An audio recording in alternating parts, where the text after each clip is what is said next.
There are those of you who don't know me. My name is Carol Green. I'm from Harrisburg, Pennsylvania, and I'd like to share with you a bit about my journey to healing. I was born and raised in Harrisburg, Pennsylvania.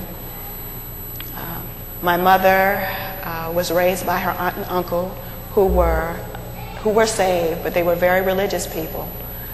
They weren't very affectionate. They raised her to be responsible and dutiful. And she was. That's the kind of person she was, but she wasn't very affectionate. She was uncomfortable in showing affection. My father,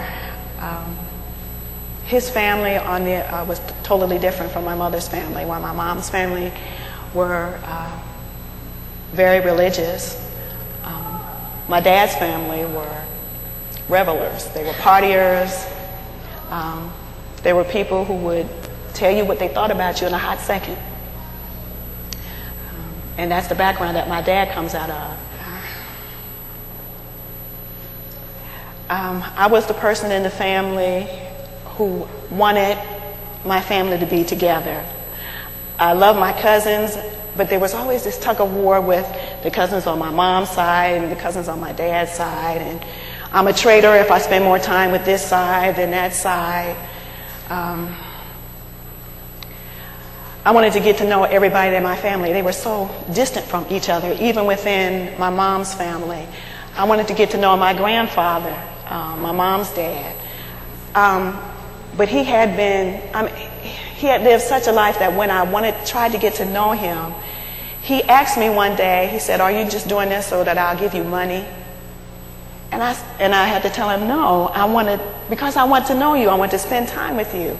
But it hurt me that he would ask me that, but it was because of the things that had happened to me. There were times off and on when I would hear my parents arguing. And when I would hear them argue, it would make me feel very uncomfortable. It made me feel insecure when they argued. I was very attached to my dad because he was the affectionate one. He's the one who spent time with us. He would talk to us and play with us. He would take us wherever he go when he wasn't working. My mom didn't do a whole lot of talking. She would take care of the household work. She used to sew for people. She's a seamstress, taught me how to sew. But I really gravitated towards my dad because he was the one who hugged us, who showed us affection. Even though I knew my mom loved us, she would tell us every now and then, that she loved us. And I knew she did, but she wasn't comfortable showing the affection. And during the summer of 1969, I received the Lord Jesus into my heart. I remember my mom cooking in the kitchen and her telling me about how hot hell was because I had been complaining about how hot it was in the kitchen. And she had the oven door open, I'll never forget it. And she was telling me about how hot hell was. So my initial wanting to be saved was to not to have to go to hell.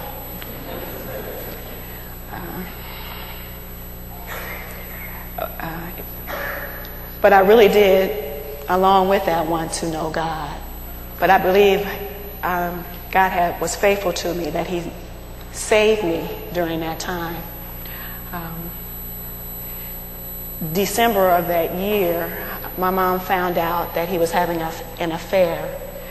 I'll never forget New Year's Eve of 1969 going into 70. I remember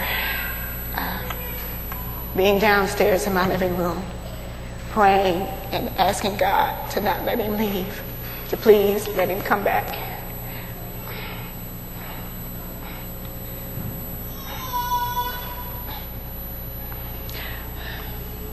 But God was faithful. He was in my life and he became my daddy.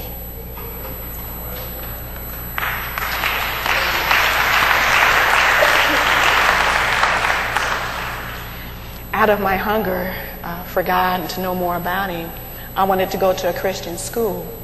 And I found out about Oral Roberts University. So I prepared to go there, was accepted. And on the third day, met my husband.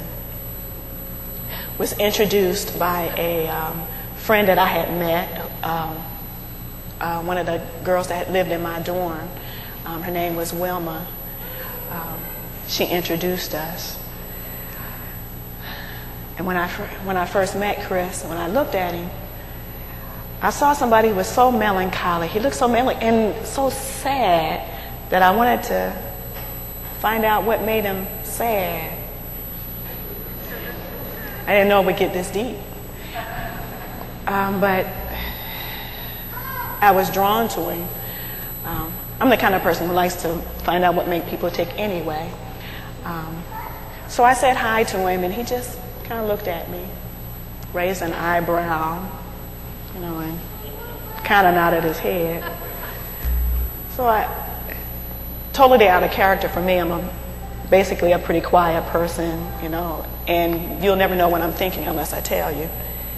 But he made me mad. So I said, well, aren't you going to speak? And so he did this, looked at me like that and said, hi. So and the rest is history. But because of the things that had happened in my life, I brought a lot of baggage with me and wrong concepts, bad principles that had to be corrected. I believe that's why it took 3 years for us to even get married. We knew each other 3 years, and there were a lot of issues and things that had to be worked through.